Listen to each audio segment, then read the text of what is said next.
Hello everyone, welcome to another video. Today I will show you how to convert Excel document to Google Sheet. So as you know, Excel has a file format which is XLSX. So in order for us to upload that file format, we'll need to go here to File, to import, and then we'll have to go to you can upload it from my drive, you can upload it through shared with me, but the file needs to be XLSX. So we can go to upload if you want to strictly just upload it, right? And we can go and drag and drop our file here or select a file from our device, right? So we'll drag and drop our file. You'll need to wait a little bit.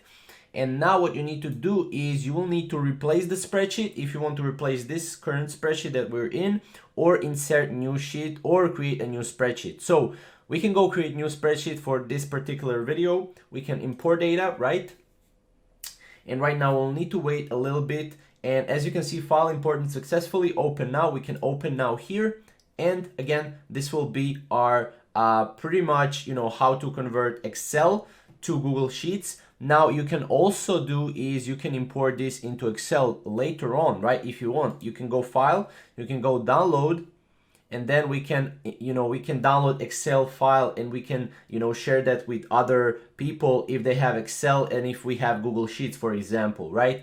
So this is basically how to convert Excel file into Google Sheets in 2022.